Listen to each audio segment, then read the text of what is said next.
জন্য অভিনন্দন জানাতে চান। তিনি সত্যিই সারা বিশ্ব থেকে যে পরিমাণ ভালোবাসা, উত্তেজনা এবং প্রতিশ্রুতি আসছে তার প্রশংসা করেন, এবং আপনারা যা করছেন তা সত্যিই অনুপ্রেরণামূলক। এটা সত্যি একটা ঐক্যবদ্ধ সম্প্রদায় দেখাচ্ছে, তাই না?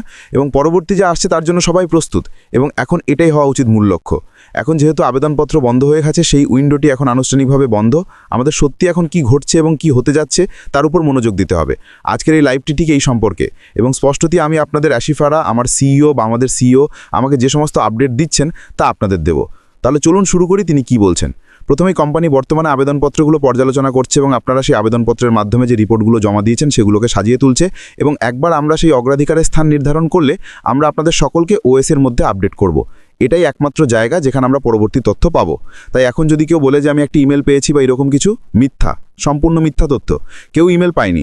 এবং যদি আপনারা সত্যি সেই সব মানুষদের মধ্যে একজন হন যারা একটা ইমেল পেয়েছেন, তাহলে দয়া করে এর একটা স্ক্রিনশট নিন এবং ক্রিস জনসনকে পাঠান, এবং তারপরে আমরা স্পষ্টতই সেই সঠিক লোকদের কাছে এটি পৌঁছে দিতে পারি যারা মিথ্যা তথ্য প্রচারকারী যে কোনো অপরাধীর সম্পর্কে জানতে চান। মনে রাখবেন, এটি খুব গুরুত্বপূর্ণ সময়। আমাদের এখন অত্যন্ত সতর্ক থাকতে হবে, এবং আমাদের এগিয়ে যাওয়ার আগে এই ধরনের লোক